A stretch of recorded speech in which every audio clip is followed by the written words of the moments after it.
साथियों, EPS 95 pensioners के लिए आवाज उठाने वाले शेर, जिंदा दिली शेर, जिनका नाम है अशोक राउत, भाई इनको पुलिस ने गिरफ्तार कर लिया है।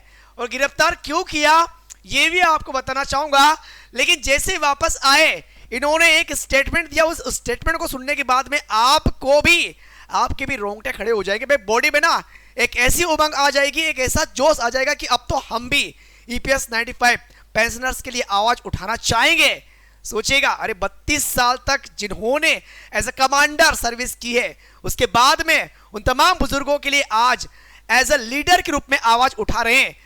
सरकार को परेशान कर दिया है कि मान लो हमारी बात, और क्या क्या सरकार ने बात मानी और उसके बाद भी नहीं माने कि नहीं, जब हमारी एक्चुअल डिमांड है आपको उसी डिमांड के अनुरूप काम करना होगा।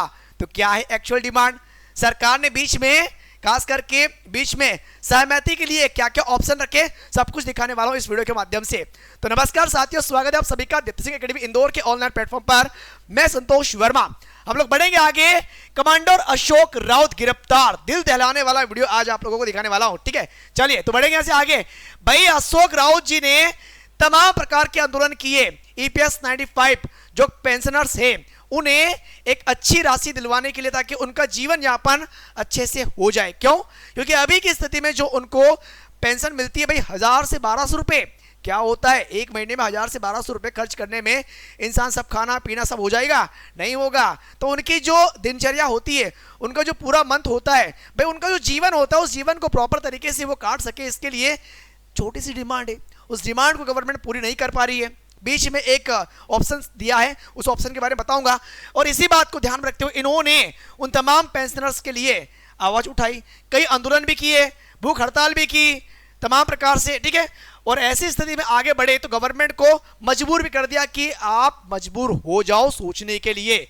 निर्मला सीतारमण जी से बात हुई। इसके अलावा मंडविया महोदय जो केंद्रीय श्रम मंत्री है, सबने डिस्कस किया। सबने फाइनली बात ये की कि ठीक है भाई, हम सोचेंगे, विचारेंगे और कुछ ना कुछ रिजल्ट जल्दी लेकर के देंगे आप लोगों को। ठीक है सर, आपने ऐसा बोल दिया। अब इन्होंने प्लानिंग ये की एंड फाइनली जो ईपीएफओ है, यानी कि एम्प्लॉइज प्रोविडेंट फंड ऑर्गेनाइजेशन, ठीक है, इन्होंने क्या किया, बीच का एक रास्ता निकाल दिया। इन्होंने ये एक नया नियम निकाल दिया कि भाई साहब हम एक काम करेंगे, जो न्यूनतम राशि है ना पेंशन की, उसे 1000 रुपए से बढ़ा के 3000 कर देंगे। लेकिन आप जो डिमांड कर रहे हैं ना 7500 रुपए की, उससे थोड़ा सा साइड में हो जाओ, इतने में आप खुश हो जाओगे। नहीं, हमें नहीं होना है।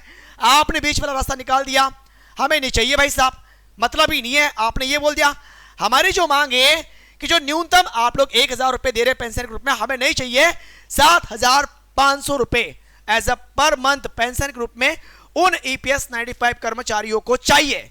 ये बात हो जाती है। साथ में महंगाई भत्ता भी चाहिए और इसके अलावा चिकित्सा सुविधा भी बिल्कुल फ्री चाहिए। ये इनकी एक्चुअल डिमांड है। इस डिमांड को साइड में रखते हुए गवर्नमेंट ने क्या सोचा कि भाई साहब अगर इतने में इनका काम हो जाएगा, इतने में ये खुश हो जाएंगे, तो अपनी तो बचत हो जाएगी। बट नहीं माने, इन्होंने इनको गिरफ्तार कर लिया। वापस आए, फाइनली इन्होंने ये कहा कि भाई हम शांत हैं, सरकार हमें कमजोर ना समझे, बनाना जानते तो बिगाड़ना भी जानते, ये बात समझ लेना तरीके से। इलेक्शन फिर से आएंगे, फिर उस टाइम पर क्या होगा समझ लेना। तो ये बात इन्होंने क्लियरली बता दी। भाई बात यहां पर क्लियरली इनकी है कि इन्होंने तो बोल दिया कि 1000 से 3000 हम लोग कर देंगे, कोई दिक्कत वाली बात नहीं है, और अप्रैल से हम लोग इसको लागू भी कर देंगे। नहीं चाहिए, नहीं चाहिए। इसके अलावा सिंपल सी डिमांड है कि जब इन्होंने बात यहां पर क्लियरली, ये जो खास करके, अच्छा इन्होंने जो मानदंड दिए हैं वो मानदंड क्या है कि भाई साहब इनका जो सैलरी मैटर है वो इस प्रकार से इन्होंने यहां पर रखा हुआ है कि अगर 15000 आपकी सैलरी है तो 15000 के हिसाब से अगर 15 साल आपने जॉब की तो लास्ट में 70 से डिवाइड कर दो, तो इस प्रकार से आपकी पर मंथ पेंशन निकल के आएगी। लेकिन सिंपल सी डिमांड इनकी भी तो है। और इनकी डिमांड क्या थी? इनकी डिमांड ये थी कि भाई साहब आप बस सिंपल सा एक काम कर दीजिए, 7500 रुपए पर मंथ हमें कर दीजिए, डीए हमें डीए प्लस में अलग से देना और चिकित्सा सुविधाएं फ्री कर देना, ताकि इन जितने भी खासकर जो पेंशनर्स होंगे उनके जीवन को आरामदायक बनाया जा सके रिटायरमेंट के बाद में। इतनी सी बात है। लंबे समय से आंदोलन चल भी रहा है, लेकिन उस आंदोलन को दबाने के लिए अब पुलिस कुछ ऐसी एक्टिविटी कर रही है जिससे कि आंदोलन लीडर्स को परेशान किया जा सके। लेकिन ये परेशान होने वालों में से नहीं है भाई साहब, जनता इनके साथ में खड़ी है, और जनता अगर साथ में खड़ी है तो डेफिनेटली इनको न्याय मिलेगा और बहुत जल्दी मिलेगा। और इसी न्याय की तमन्ना, इसी न्याय की कामना हम सब भी कर रहे हैं कि जल्दी से ये बात क्लियर हो जाए, जल्दी से इन्हें न्याय मिल जाए इन तमाम प्रकार के ईपीएस 95 पेंशनर्स को, ताकि हमें भी लगे कि अब इनका जीवन काफी सुगम हो जाएगा।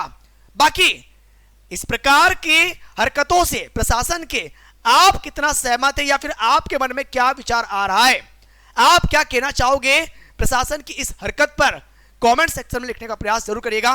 बाकी जो भी अपडेट आएगा ईपीएस 95 से रिलेटेड वो सबसे पहले आप लोगों तक दीप्ति सिंह एकेडमी के इस चैनल के माध्यम से पहुंचाया जाएगा। तो मिलेंगे ईपीएस 95 की एक नई अपडेट के साथ में। सो अभी के लिए बहुत बहुत धन्यवाद। Thank you. जय हिंद, जय भारत।